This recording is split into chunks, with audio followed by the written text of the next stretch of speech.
Assalamualaikum. Kali ini saya dengan putri saya yang pertama.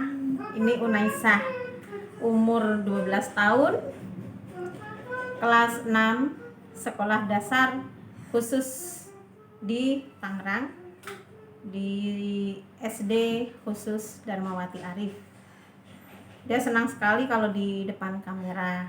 Ini putri istimewa saya yang sangat saya sayangi.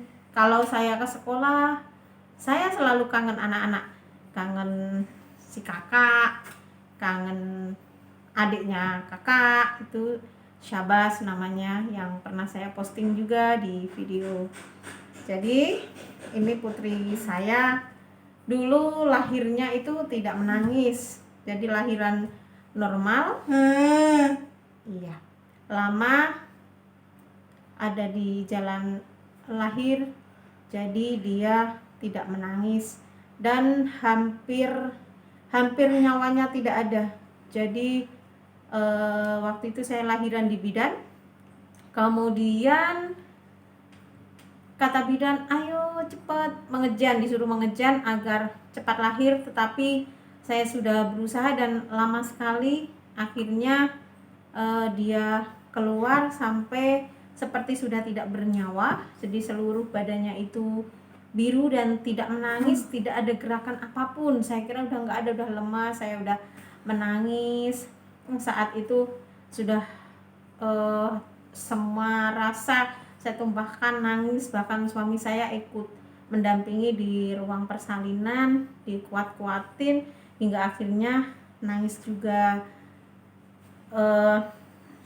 Kemudian disedot air ketubannya dari hidung, dari mulut, banyak banget, disedot pakai alat begitu, disedot pompa gitu. Kemudian setelah itu baru dia ada bergerak-gerak, jadi badannya ada gerakan.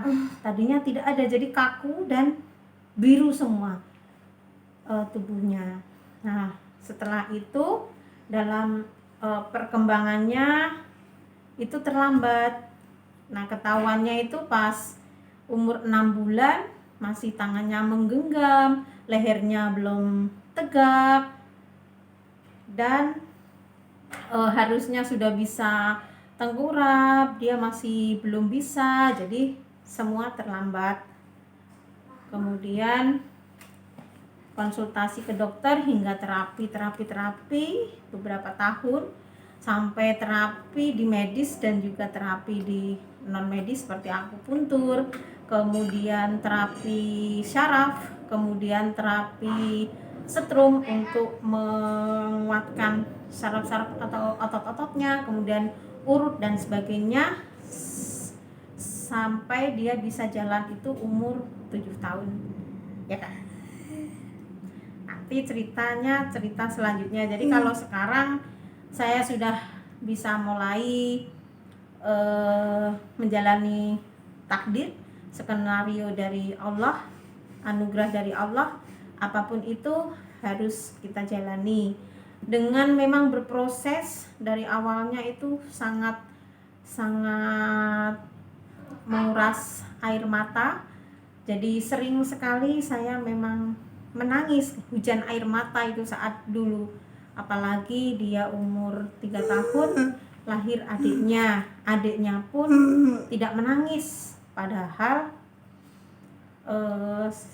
lahirnya secara sesar. Nah, di kekhawatiran saya ternyata benar, adiknya juga cerebral palsy. Jadi kalau adiknya masih lemes di bagian pinggang sampai kaki, tangan pun belum bisa kalau untuk bergerak ke atas, jadi belum bisa jalan. Tetapi kalau adiknya IQ-nya tidak ada masalah, dia sekolah di sekolah umum dan alhamdulillah cerdas, jadi mudah menghafal. Ketika umur 6 tahun pun bacanya udah lancar, alhamdulillah. Untuk IQ tidak ada gangguan. Nah, kalau kakak ini sebenarnya dia mengerti karena dia mendengar. Jadi kalau adiknya minta tolong, ambilkan minum, ambilkan mainannya, mobilnya dan sebagainya, dia tahu. Cuma kalau untuk berbicara itu susah.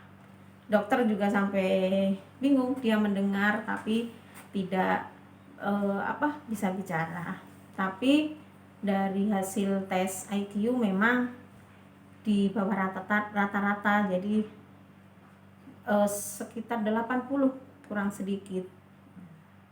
Kak, jangan ketawa-tawa terus sudah. Itu perkenalan dari saya. Jadi semangat. Kalau ada yang menonton video saya ini, bagi orang tua yang putra atau putrinya berkebutuhan khusus dengan apapun kondisinya, mungkin ada yang cerebral palsy, terkendala oleh fisik, atau juga mungkin tunarungu ya, tuna daksa dan sebagainya, itu tetap semangat. Insya Allah kita diberi oleh Allah seperti ini karena kita dipilih oleh Allah menjadi orang yang mampu menjalani takdirnya, skenarionya. Dan saya juga sering mendengarkan ceramah-ceramah Ustadz. Insya Allah bisa menghapus dosa-dosa kita selama kita menjalaninya dengan sabar.